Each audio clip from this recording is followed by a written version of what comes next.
Imagine a door. You lock it to keep the world out. You turn the key, slide the bolt, and breathe a sigh of relief. You are home. You are safe. But what if the world is already inside? What if the very walls you built are the only thing standing between you and a death so certain, so absolute, that the concept of a sanctuary becomes a cruel joke? We are a species of builders. We have conquered the plains, the forests, and the highest peaks. But there are corners of this planet where the earth itself is screaming for us to leave. Places where the air is a poison, the water is an acid, and the ground is a thin, fragile veil over a furnace of liquid fire. In these places, a home is not a refuge.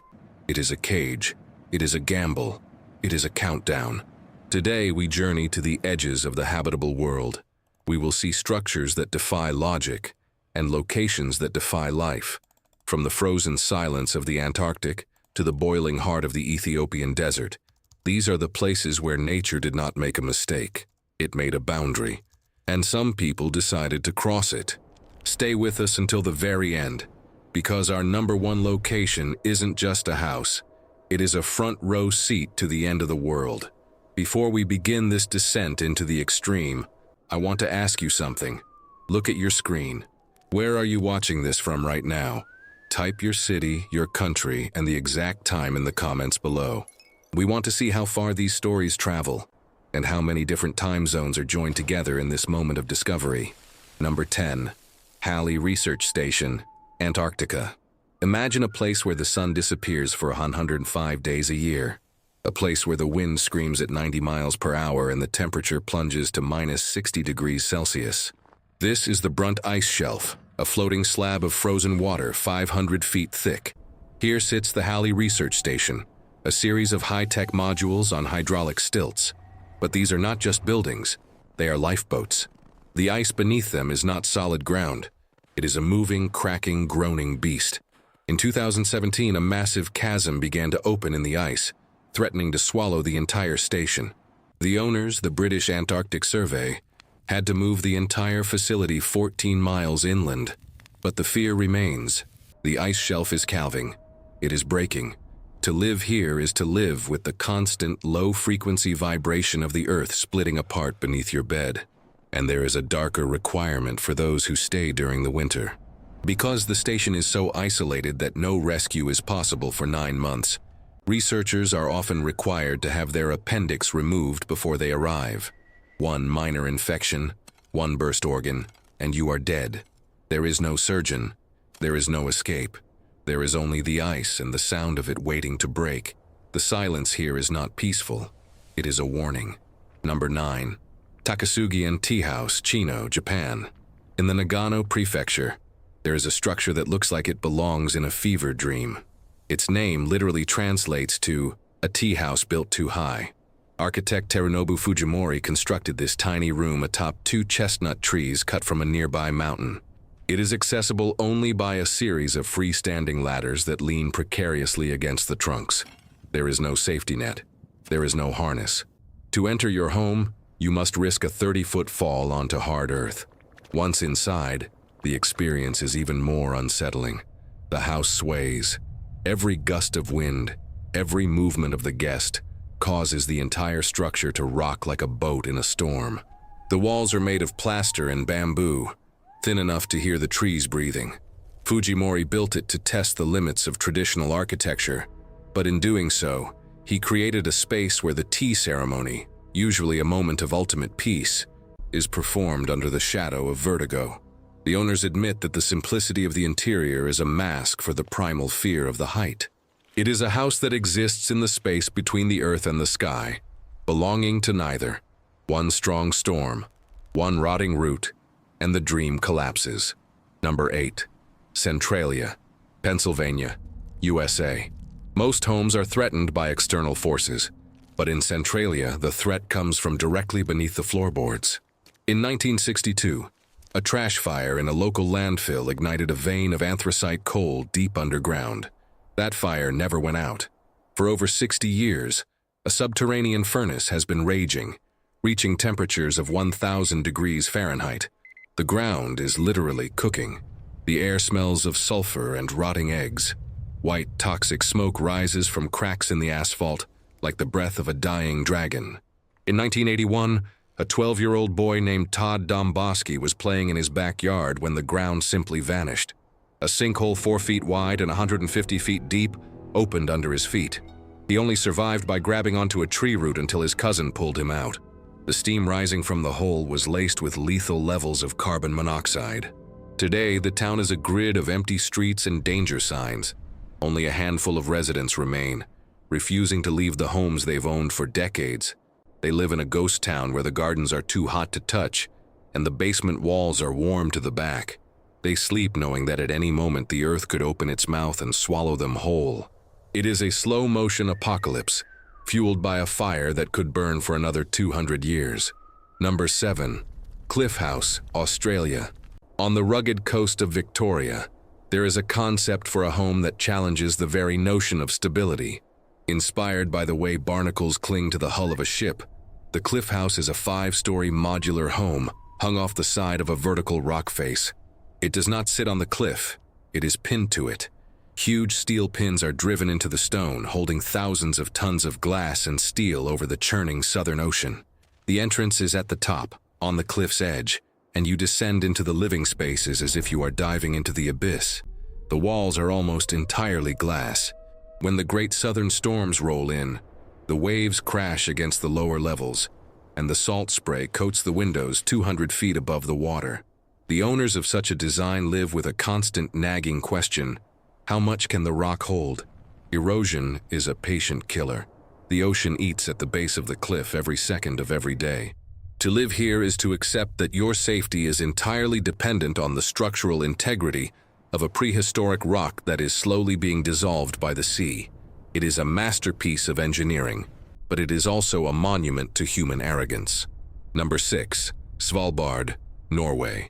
This is the northernmost inhabited place on Earth, a cluster of islands halfway between Norway and the North Pole.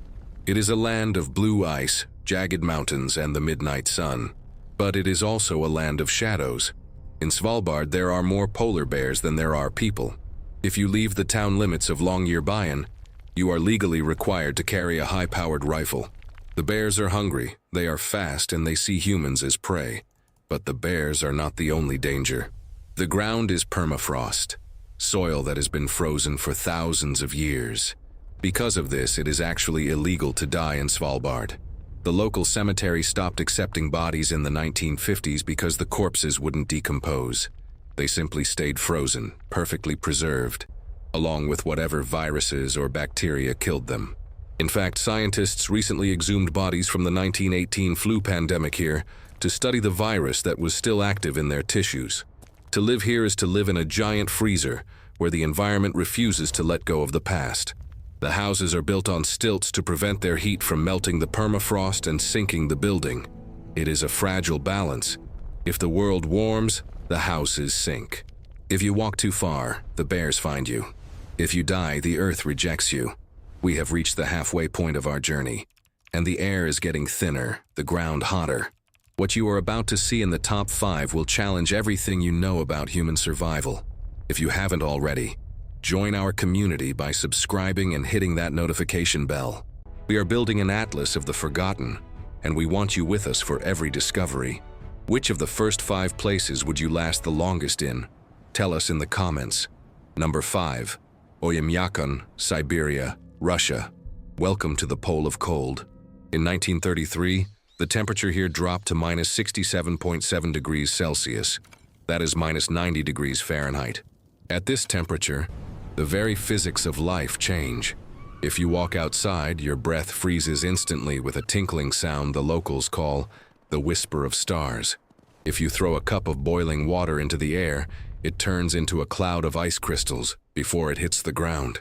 The houses here are built with walls of incredible thickness, but the cold still finds a way. It creeps through the cracks, it shatters metal, it snaps power lines like dry twigs. Cars must be kept in heated garages or left running 24 hours a day. If the engine stops, the oil freezes solid, and the vehicle becomes a multi-ton paperweight.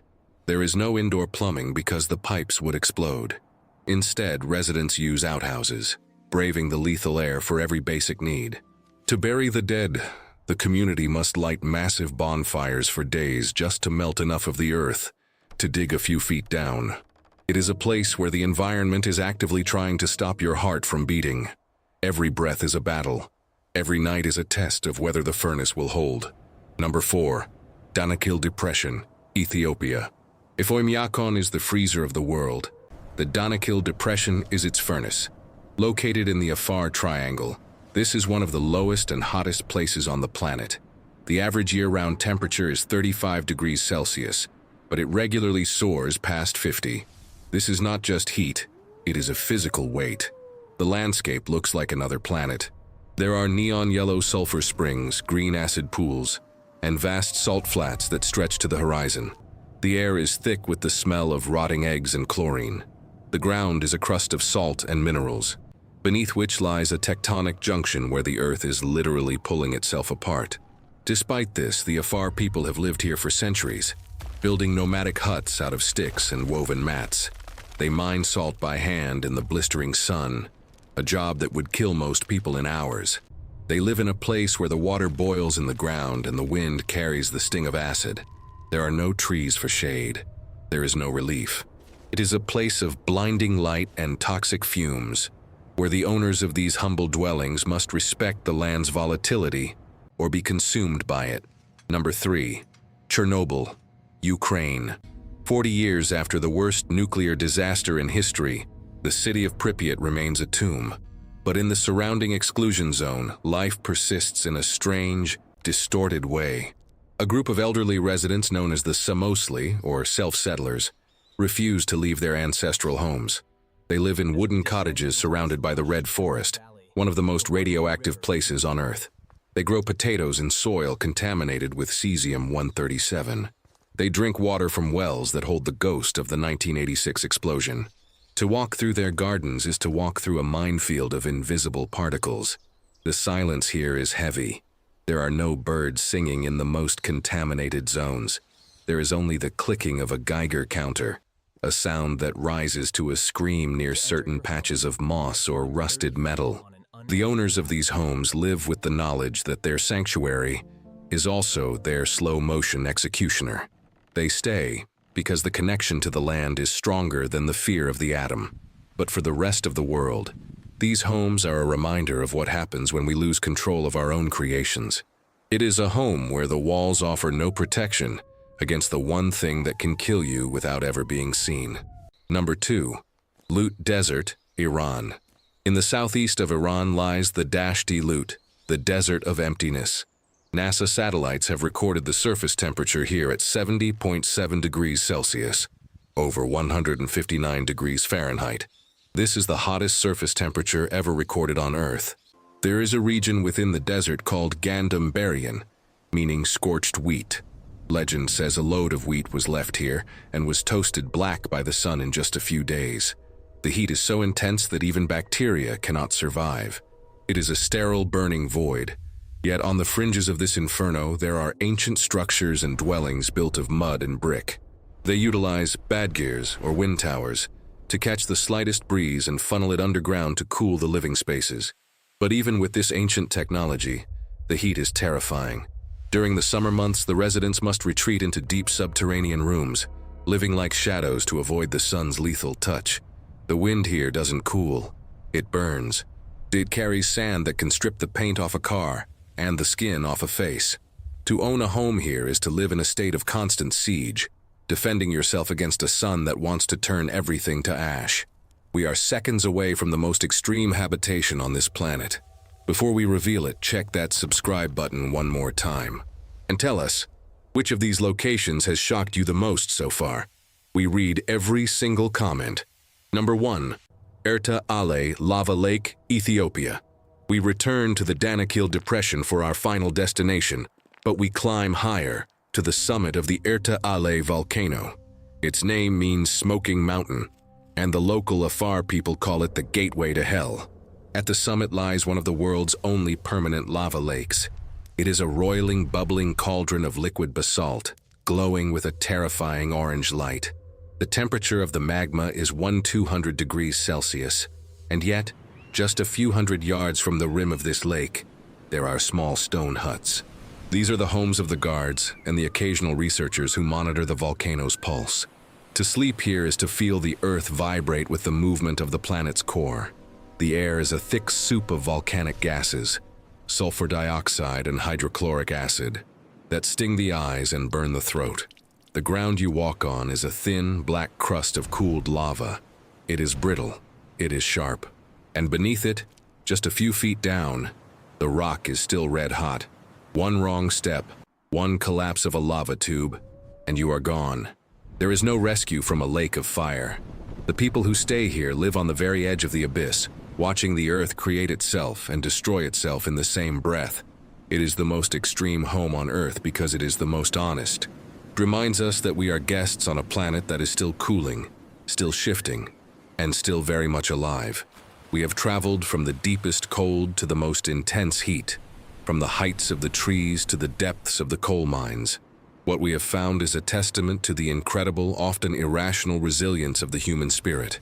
We build where we shouldn't. We stay when we should run. We call home the places that the rest of the world calls impossible. But perhaps that is the point. These extreme homes are not just about survival. They are about the refusal to be intimidated by a planet that did not design itself for our comfort. They are the outposts of our species, marking the boundaries of what we can endure. Which of these places terrified you the most? Would you spend a single night in the stone huts of Erta Ale, or would the silence of Chernobyl be too much to bear? Let us know in the comments below. If you found this journey as haunting as we did, subscribe to L'Atlas Oublié and turn on notifications. Our next investigation will take us even further into the shadows of the unknown. Till then, look at your own walls, your own roof, and your own locked door, and be grateful for the silence. Documento elaborado em 20 de junho de 2026. As informações contidas são de responsabilidade do solicitante. I see it. It looks fragile. How deep is that point?